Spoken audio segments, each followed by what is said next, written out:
Hey, welcome back. I'm gonna start my second video somewhere. I don't know. Just depends on how long each one is. So let's start. Well, I started the first video with kind of like a, ooh, I don't really know if I like this. So let me start with another part that I was like, ooh, I don't know. There's something in the book. This book was not written by someone with social anxiety and who does not have, she has kids, but she does not have kids with social anxiety because she's the way she talks about like parenting and stuff. And that's something that always kind of I always view everything through the lens of social anxiety, and that's my thing. Most people who read this book probably won't have social anxiety. But she's like, one line that I wrote down that I didn't like was like, remember, your kids will always have lots of friends, but only one set of parents. Oops, really? That was in the parenting people pleasing section, which is kind of interesting. I've never really thought about like being a people pleaser as a parent and just like, well, I mean, I thought about it like of spoiling your kids and stuff. But she's like, sometimes you got to be firm with your child because remember, your child only has one set of parents, but they'll have tons of friends. Okay, parenting a child with social anxiety is an impossible task. You can't really follow this book. If you push your kid, they'll hate themselves, not you. So an example that the book gave is like, if your friend wants to go drinking or something, you can be the bad guy and be like, make your kid hate you as an excuse, like have them put their hate on you instead of being the people pleaser. And so like they can tell their friends like, oh, my parent is like the worst person in the world. They won't let me go drink. And like be an expression of hate for your kids, like and dislike or hate, like it's a natural thing to feel. So like having your kid hate you is kind of safe. It's like a safe thing. And then eventually they'll like turn around, I guess, or whatever. But if you're a social anxiety person, like I was as a kid, I would never hate I never hated my parents as a kid, ever. No matter what they said or did, I always internalized it. It was like I was doing something wrong. I was a bad person. It made me feel worse about myself, which is not, as a parent, what you want to do at all. You want them to express their emotions outwardly, not inwardly. Oh, there's a woodpecker up there. Hey, there's a woodpecker. Hey, there's a woodpecker.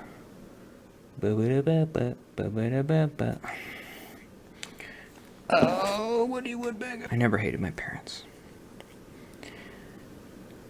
So yeah, I mean, what I wrote down is like it's impossible to raise a kid with social anxiety. I don't know what you do to solve that problem. I don't know, like, what should my parents have. I needed friends, but like, how do my parents help me get friends? Your parents can't really help you do that because it's like, oh, you go to church and make friends. This doesn't work. It doesn't work when your parents are like involved in your high school friendships. That's weird. It doesn't work.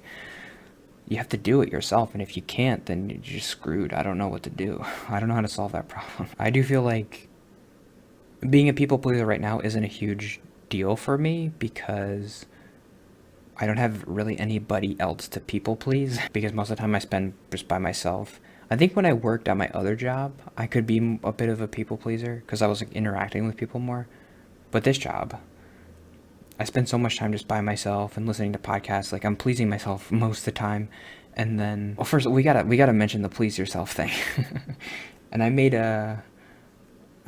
showed this in one of my Let's Play videos, but maybe I'll throw it up on the screen sometime. I made a little, every time we read a book in the Besties Club, I try to make a little meme. So this meme was like, I'll just throw it up and be like, oh, see, it's the Arrested Development thing. I thought it was funny. Please yourself. Because it's like, I don't know.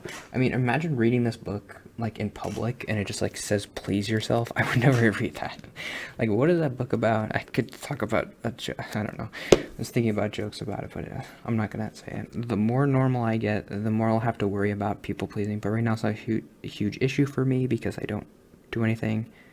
It helped me with the matchmaker. Okay, but now she's not giving me any matches. Yeah, when I met the matchmaker the first time, I almost did a people pleaser thing where she presented a person to me and was like, so, okay, real quick, I signed up for this matchmaking service called It's Just Lunch, and I met with a matchmaker, and I talked to her a little bit, and she's like, okay, I have a match for you. She sent me the person, and I was like, I don't think this is the right person for me, and you only get 3 matches, so, like, I didn't want to waste one, or whatever, and you spend a lot of money to do it. So I was like, okay, I want to tell her I don't think I want to meet this person. And my people pleaserness, I could feel it bubbling up. Like, well, just tell her, like, oh yeah, I'll meet her. Like, she found this person for you, and you want to make her happy. Like, oh, she's a good matchmaker. She found the perfect match on the first try. And the person she matched me with, I don't want to like reject her. Like, she seemed nice and smart, and I didn't want to be like, oh, that person's bleh, bad. I didn't want to be that. I wanted to be like, yes, everything's perfect. But I didn't do that, and that was good. Like, that's not something that I would normally. I feel like everything always just goes so quick. Like, and it's always just easier to say yes. Everything's always just like, okay, here's the match. Here, just say yes, and blah, blah, blah. And I'm just like, wait, give me just like a second to think about this. I don't know. Like, I just don't know. And that's all you have to say. And I feel like I kind of mumbled through like my answer, but like that's kind of what I said is like, I'm just not sure. Like, can we just take a break for a second or just like ease up? That's all you have to do. And I never did that before. And I'm glad that like, okay, I'm aware that like I just need time. I'm not comfortable. The sun is setting. Okay, so let's talk about, there's a section about being online. And in that section, she does start with the positives. Being online gives you a safe space to be honest and figure out who you are and be able to accept that person. So that's kind of what I'm doing here, and what I'm doing in the besties group is like, it's a safe space with kind of strangers where you can like test out, well, who am I? What do I like? Do I like reading? If you do that with people in real life, it just feels like there's more at stake, like even with your parents or something. And you're like, wait, I don't know, like I'm gonna try something weird, but I don't want you to remember me being weird for the rest of my life. Like these people at the besties group, like I could just leave tomorrow if I want and they'll never see me again. And then I can just take what I learned there and use it in real life and be like, okay, there's one time I tried this thing in the besties group and I liked it. I wrote down this little aphorism that I thought was funny. Reading the book, I said, that relates to being online. And anonymity breeds enmity. And that's why what I'm doing here is good, because I'm not anonymous. Like, I'm Anthony. I'm telling you who I am. I'm being honest. That's why this works. If I was like hiding, if I wasn't being honest about who I am and my anxiety, it wouldn't work. It wouldn't help me feel comfortable, like in real life, being myself. And obviously you can, that always relates to like Twitter and stuff, where you have like the Twitter trolls who their picture is like a face of a, like the Punisher or something, and they're just like commenting like, oh, this is so stupid, this is the stupidest thing. Oh, and you're like, oh, because they're anonymous, they're just like being mean because they're not accountable like to social norms because they're nobody online. So this kind of people-pleasing thing, like getting over people-pleasing or whatever, being more who you are, it doesn't work if you're anonymous. You have to not be anonymous. And I know it's better for, I mean, it's easier for a guy. Girls have like scary people online. So I don't know what I had. My advice is for guys, like, to be online, and for girls, I don't know what to do. Especially if you're younger, people will be weird, and I don't know what the solution to that is. But nobody's ever been weird to me. Nobody's ever said anything like scary or like creepy. Like, hey, I know where you live, and like I'm sitting outside your tree right now. Like, I know girls have to deal with that stuff all the time, and it's frustrating, but because I don't know how to help in that situation, except to just be like, humanity is awful and we should all die. Anyway, yeah, definitely in real life, it can be hard because you're afraid of how people will perceive your intentions. And when I talk here, I have so much more time to explain myself that like I know I can explain myself over the course of 20 minutes to make you know, like, okay, these are my intentions, and you can know, you can see who I am. But like when you have an interaction with a person, sometimes it only lasts like a minute, and you can't totally explain everything and be like, oh, wait a minute, like I don't want you to feel bad right now, I'm sorry, or whatever. And that's where it can be hard to like even say anything because you're afraid of going down that path.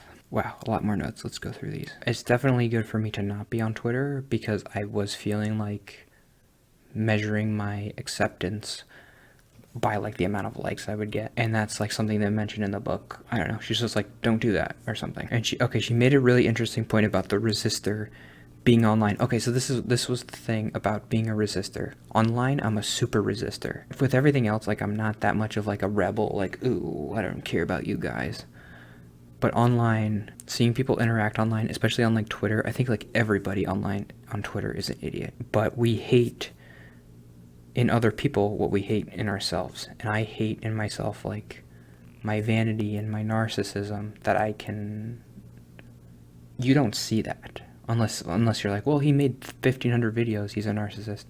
Okay, you're probably right anyway. But like, you might not see me as being vain or narcissistic, but that's because I'm aware of that. I'm self-aware of how much I care about myself, like how I am viewed, that like I put effort into trying to be viewed in a positive way. So that like if you're watching this and you're like, you don't seem very vain or narcissistic, I would be like, because I got you. That's what I want. And I'm trying hard to make you think that way. The person who will never be tardy hates people who are late. That was the example she gave. I'm denying the vanity by being off social media, so I think others should too. So true. I remember hating posts on Twitter that got 1,000 likes that were just like, remember this video game console? Like, which video game console is your favorite? Repost for Super Nintendo. Likes for Nintendo. And I was like, that's so stupid. I hate that.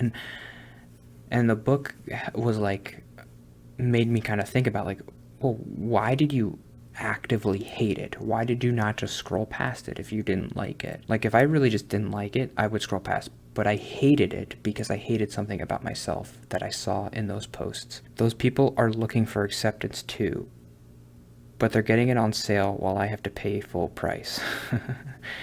They're getting their acceptance cheap, thousands of likes, people liking them for just stupid stuff, and like I have to try so hard to get people to like me, and they barely do. So I hate them. I hate how easy they get acceptance. I hate how easy their narcissism is like rewarded, and their vanity is rewarded for like people who post pictures of themselves, and they're like, ooh, it's like a selfie of me, and they get like 1,000,000 likes.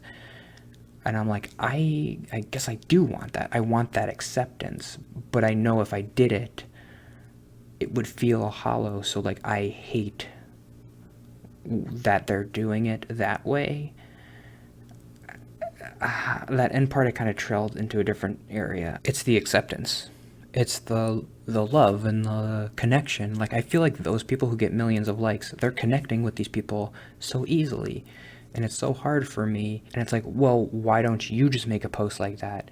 Because I knew if I did that, I knew I would be doing it just for the vain reason of just like trying to do it.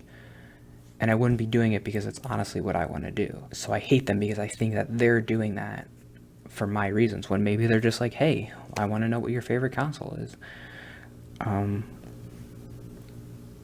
I don't think that's. I think the reason why most of them are doing it is because they want the likes and they want the acceptance, but maybe not. I don't know. The reason why most people post selfies that they spend like hours trying to do the filters right and everything is because they want people to accept them. And I'm not. It's been good that I haven't been on social media. But the reason I haven't been on social media is because I don't have any friends, and I'm just like, what am I going to do there? Who am I going to interact with? But it's been good because I would not do it the right way, and it would just make me feel worse about everything. So that's it for the online thing. But anyway, I'll see you tomorrow. Bye.